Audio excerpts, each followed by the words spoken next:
পঞ্চায়েত ভোটের মুখে শাসক দলের গোষ্ঠীদ্বন্দ্ব চরমে।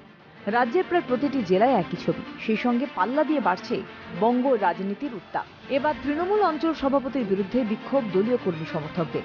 ঘটনা মালদা হরিশ্চন্দ্রপুর 1 নম্বর ব্লকের তুলসীহাটা অঞ্চলে। শুক্রবার দুপুরে বরল বাজারে অনুষ্ঠিত হয় এই বিক্ষোভ কর্মসূচি। বিক্ষোভকারীদের অভিযোগ, ব্লক সভাপতি মানিক দাস মোটা টাকার বিনিময়ে অঞ্চল কমিটি গঠন করেছেন। নবনির্বাচিত অঞ্চল সভাপতি আবুল হোসেন আশরাফি দুর্নীতিগ্রস্ত। দুর্নীতিবাজদের নিয়েই বুথ কমিটি তৈরি হয়েছে। স্বচ্ছ ভাবমূর্তি কাউকে অঞ্চলের দায়িত্ব নিতে হবে বলে দাবি বিক্ষোভকারীদের।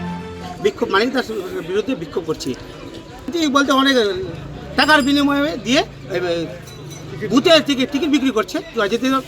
দুর্নীতিগ্রস্ত আছে, জেল কাটা আসামিকে দিয়ে বুথ করছে। তার নেতৃত্বে আমরা স্বচ্ছ একটা কমিটি করে আবার পুনরায় আমরা তৃণমূল গঠন করে। তারপরে কি টাকার বিনিময়ে এই কমিটি করেছে, মানিক দাস করছে। মানিক দাস করছে, এখানে কয়েকটা কন্ট্রাক্টর ফায়দা যারা লুটছে তাদেরকে নিয়ে ওরা কমিটি একটা তৈরি করেছে। বিক্ষোভকারীদের পাল্টা বিজেপির দালাল বলে কটাক্ষ অঞ্চল সভাপতি। কিন্তু ওখানে যারা বিক্ষোভটা করছে তারা আদৌ দলের কেউ না, ওরা এক বিজেপির দালাল।